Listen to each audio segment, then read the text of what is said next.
Hello, old friend. It's been sitting for a couple weeks. Time to get started on it again. Crap's been piling up against it because I got a billion other projects going on. Started it up and she blew a poop stain out the exhaust all over my garage. So got to get that washed off. I got a couple things to do to this.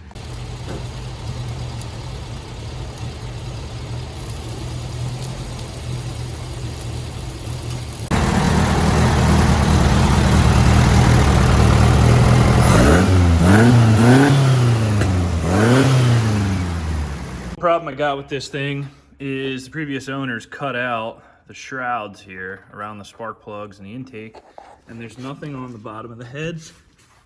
They don't even have the deflectors between the cylinders that they're supposed to have. So this thing's not going to cool properly. I know people think cutting the shrouds up and stuff is probably a good move. It's not. Yeah, I'm going to be beating the crap out of this thing in some pretty hot conditions. I'm going to need every benefit I can get for cooling. So like CB Performance or something, some Volkswagen shop, they have these really cheap. These are the bottom shrouds from, I think they're from a Type 3 or something, but either way, these will work definitely better than nothing. And then I got proper upper ones. Now I didn't want chrome, but that's all they had in stock. So now I'm gonna be looking like a total hot boy out here on the trails. But they were cheap, like this was 30 bucks for all these, I think. But you can see here, between the spark plug holes is supposed to be encased, as well as where the single port intake drops in.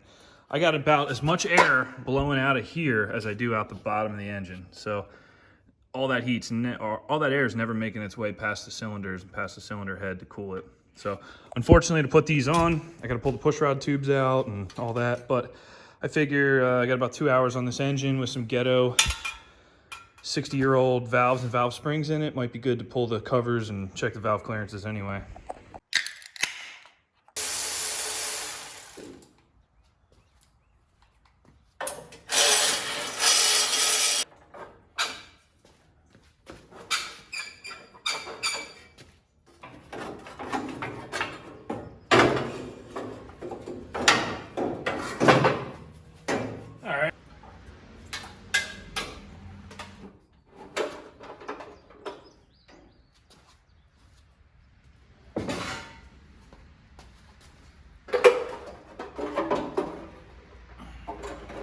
Fit tight here.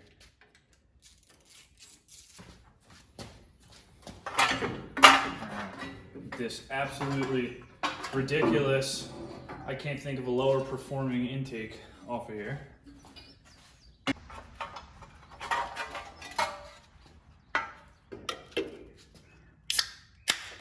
All right, this has escalated a little bit. The head's off now, as you can see. But anyway, these super tins, they kind of lock in on the head studs. That was very difficult for me to get seated with the head on. They actually do a good job of holding themselves up though afterwards. I'll probably still, I probably won't even touch them, honestly. I'll probably just throw the heads back on.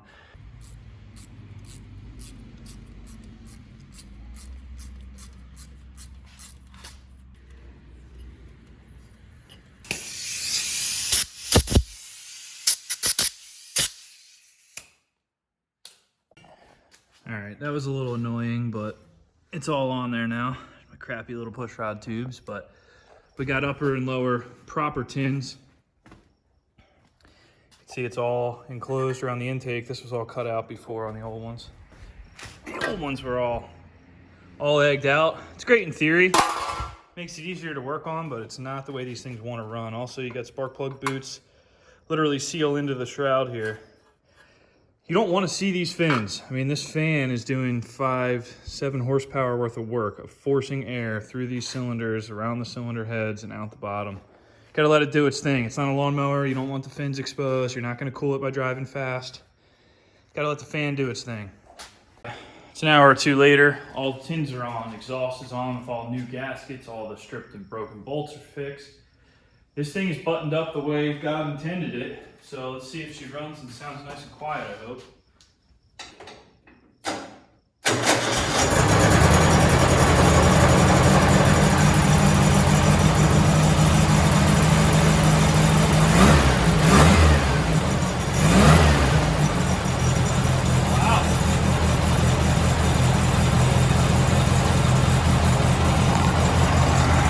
thing really sounds nice with no exhaust leaks.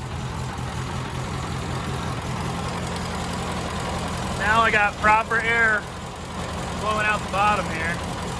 Oh, you can't see, but the air is coming out below the cylinders now.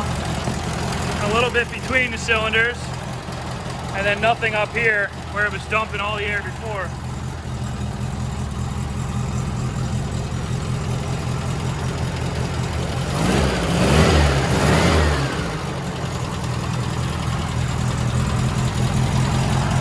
Couple weeks since I've been able to get out to the shop to do anything. Let's get rid of these cheese ball plastic seats. They're not good for my back. They're not good for anyone's back. So got some used seats out of my drift car and some real harnesses. Let's get them mounted.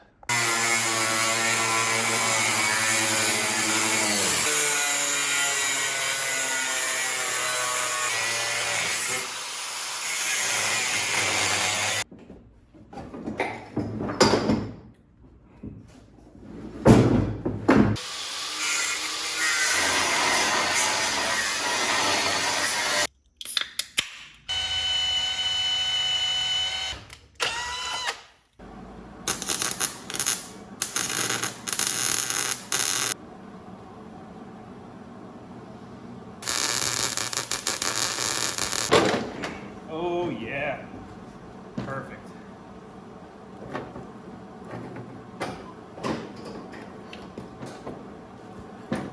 Good, I'm okay with that. It is mounted, extremely rigid, no flex, no play. Positioning feels just like I want it. Pedals and shifters, steering wheel, all that feels good. This roof bar, disaster. We'll get to that, but that was a huge pain. I hate mounting seats.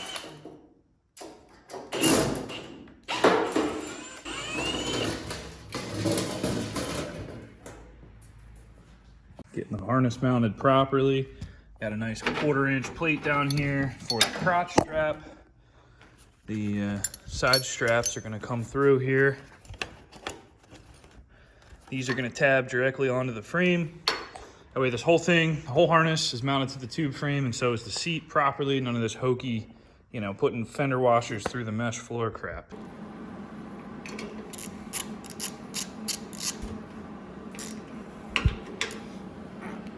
All right, there it is. Happy with that. Let's see what we're gonna do with this.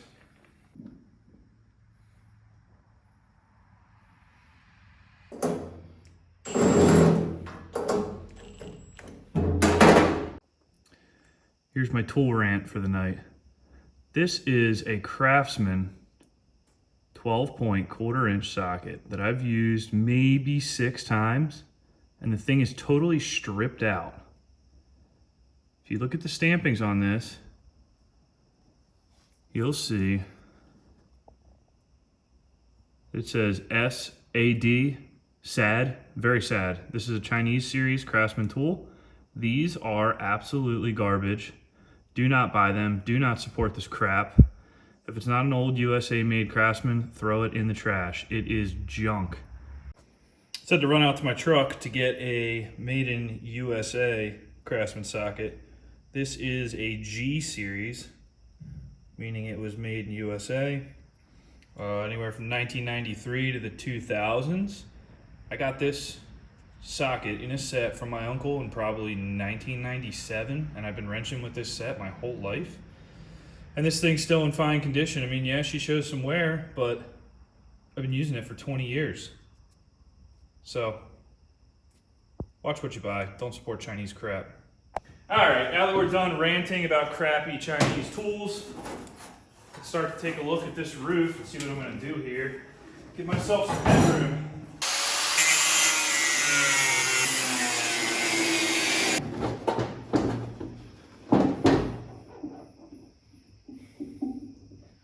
That's pretty good, but honestly, I'd like to go even further. Because with a helmet on, I'm going to be pretty close to banging on this thing. So I'm thinking if we get up sooner, get up sooner and then come down, kind of like this, right? See the different profile there? Something like that would work a lot better for me because I'm okay with this height here. I'm a little tight back here, so if I got moving with bend sooner, so I come off of this straight up and then down, I like that profile more. Here I am bending up a new roof piece for this thing. 120 wall, 1.5 DOM, roll cage tubing. Got some left over from a cage project. I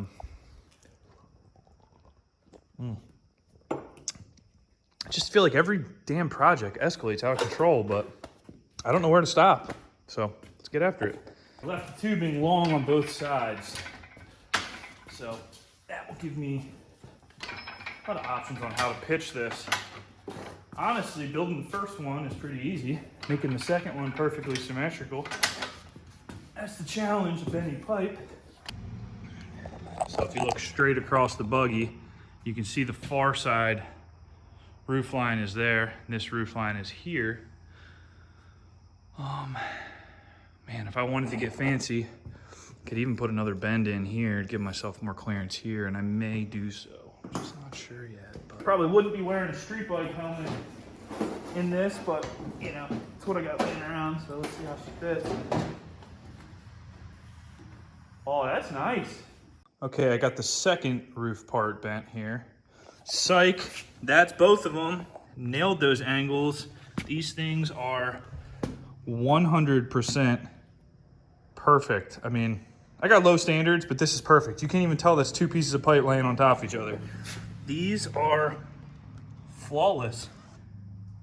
Totally true on one plane. The angles match perfectly. For a dumb redneck, drinking a couple beers, playing with a manual bender, can't hate on that. Well, boys, we're committed now. We're done with the factory roof. That's fairy tale now.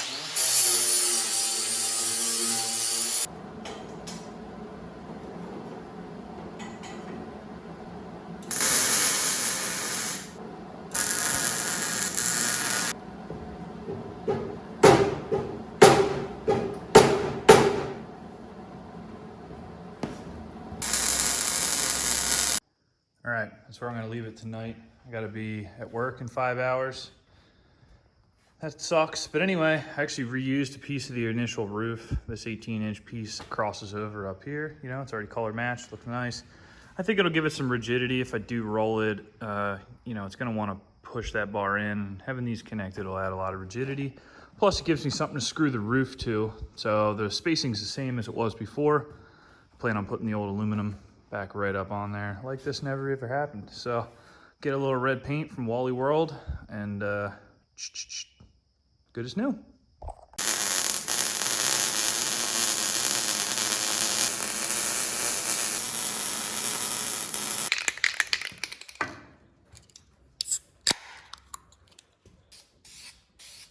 She's really... Put the aluminum back on the roof. Fits way better than it ever did. In the back here, it's got some holes in it from some old lights, but I have pretty much total head coverage. It's crazy because I extended it. I guess the old one came down here or whatever, but I'm really happy about that. The mounting is figured out for this passenger seat. This seat's trickier than the other one because the bolt spacing on the seat happens to be just off center of the actual tube frame members of the chassis. So I can't drill through the tube frame and I can't get a finger in there to do anything with these bolts. So I actually have to convert the bolt pattern, which I'm doing here. So essentially this bottom plate here bolts into the seat, flush mount hardware, and then there's alternate studs welded into that plate. This part and this part will be welded to the frame of the buggy. That way the seat bolt pattern is essentially what you see here. 4 studs, drop the seat in, hit the nuts from the bottom, and she's in there. I did a crappy job explaining that. These are the new seat brackets here. The bolts are onset inwards, as you can see here. And I just have studs. I can adjust the angle of the seat with these nuts, because this bolt would have landed right here. This bolt would have landed right here. Total pain in the butt. So now I just drop it in and I hit the nuts from the bottom. Takes a little longer to build them this way, but the serviceability is a snap. I can get right up in there, crank the seat down. All the hardware is above the bottom of the buggy, so the bolts won't get all bent and smashed like they did before. Everything came out with a grinder before. Now they'll stay nice and protected up there.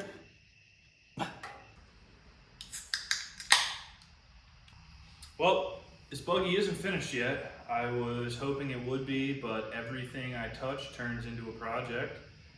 I think I have a problem. I think I just need to let it go and ride with it, but I'm happy with how things are turning out. I mean, things are the way I'd actually want them. If I were to be real serious about this thing, maybe I will be real serious about it someday. I have a trip planned to West Virginia to go put like 100, 200 miles on this thing in 2 or 3 days. So that kind of changed my plans mid-build here. You know, it went from something to fart around with in the yard and maybe rip around the local trails to I'm going to trailer it 550 miles and go, 100 miles into the woods with it. So the scope creeped a little bit, but happens with all good projects. So I'm going to wrap this video up here. We got the parking or the cutting brake moved up, so it's actually usable.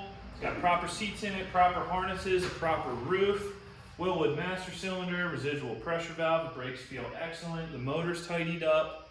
The wiring is pretty close. The engine's got proper cooling. We are very close, but I think it's going to be one more episode before I bring this thing out on the trails. I got all the wiring to deal with. I'm doing overhead wiring with it, custom dashboard up on the roof.